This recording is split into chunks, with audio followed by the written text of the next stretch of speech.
coverage. So these are the 4, or maybe as security as the 5 reasons why they want to own and maintain their own networks. Another question, I mentioned 4G. Then why WiMAX?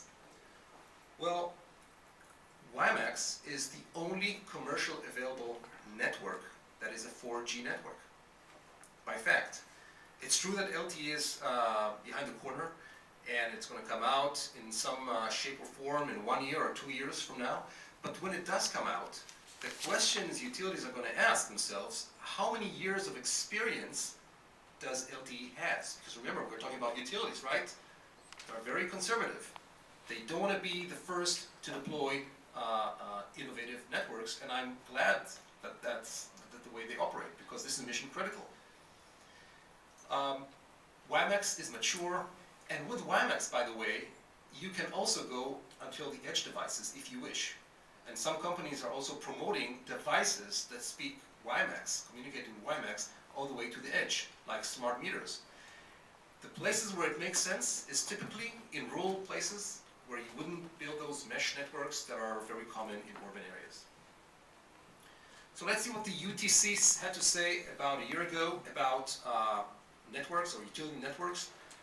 And they are saying that in the future, most utilities will rely as much, if not more, on private internal networks that can be built and maintained to their standards. And that's what they really want to achieve. So what should you, as a utility, be looking for when you are looking at a WiMAX solution? First of all, I would ask, what is the commitment that the company has for WiMAX? Because these networks are going to be built for many years to come, and you want to make sure that the vendor is not opportunistic about WiMAX. And you do have those good, small, dedicated companies that do WiMAX, but then you need to ask the question, what experience do they have in rolling out large service territories? And typically the WiMAX vendors, they do come from the telco industry, because this is where WiMAX has been for the last 5 years. The next thing you need to ask yourself, well, WiMAX is good, but it was originally built for the telco industry. Now, there are a lot of similarities between utilities and telco. They're all outdoor, it's nationwide, but what does a solution have to be optimized for the requirements of the utilities? And there are several examples for that. So obviously it needs to be all outdoor. I was last week in Hershey. There was another show. Well, Alan Sure said 4.3 days on average, right? Yeah, that's almost right. It was Thursday. So he was counting weekends, by the way, not working days. And one of the utilities came to me and said, you know, we want to roll out WiMAX. We saw a solution, but the CPE, that's the customer premises equipment, the thing you put at the edge, it's not really outdoor. It's not really ruggedized, because this is what the utilities are looking for. Another point which is important is the different deployment types. So with telco, you typically have those large macro base stations you can fit in a room, and then they have the towers and you have long-range connectivity. But with utilities, it's a little bit different. In Canada, you have those huge towers because of the terrain. But in places in North America, you would like to put the base stations on a pole. You want to put it not necessarily on a very large tower, and you would prefer, in some cases, to have the base station all outdoor. So you don't need to hire the place, you don't need to hassle with that. So having a macro design together with a split architecture micro design, this makes a lot of sense.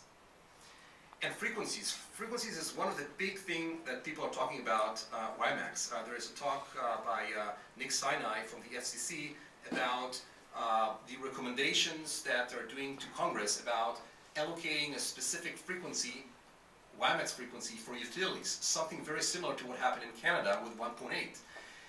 And the question is, when it's going to be available, what do you have now and what do you do now?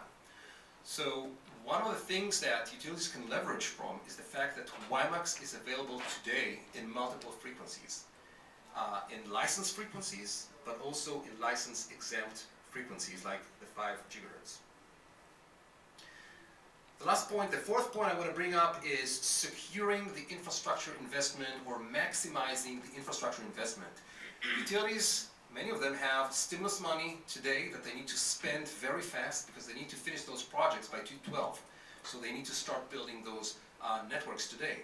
They don't have the spectrum, so they're looking at some other alternatives. And the question is, how confident are they that the solution that they will pick today will work for them in the future, and if they want to make some changes in frequency, they can still secure their infrastructure investment.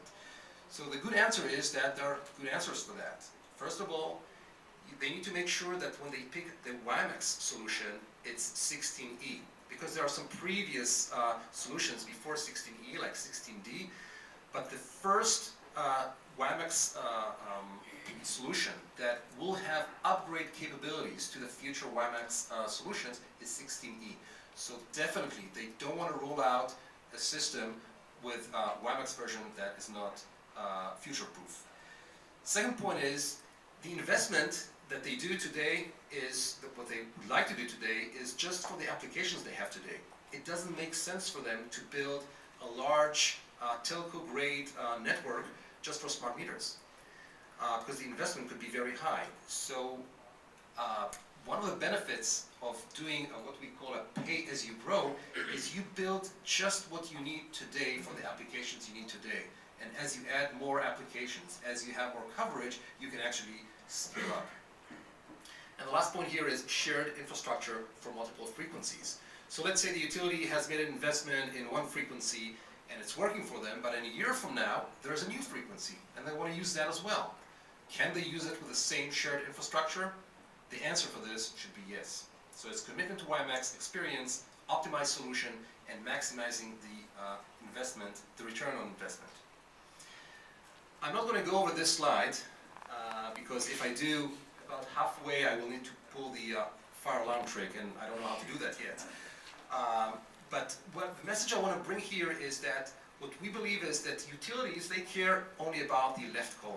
They care about reliability, scalability, performance, standards, agility, and total cost of ownership. The question is, how can the equipment manufacturers guarantee that? And that's the right part, which I'm not going to go over.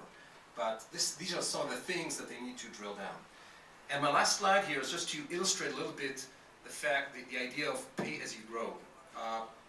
So what we've done is we said, and by the way, there is a lot of similarities with telcos in this space. A new telco, when they roll out a network, they don't have millions of subscribers. In their business model, they do. But in the first several months, they have a small number of subscribers. So what they want to do is they want to do the minimum investment required to cover the requirements. So they would go with a low bandwidth, low range in terms of WiMAX.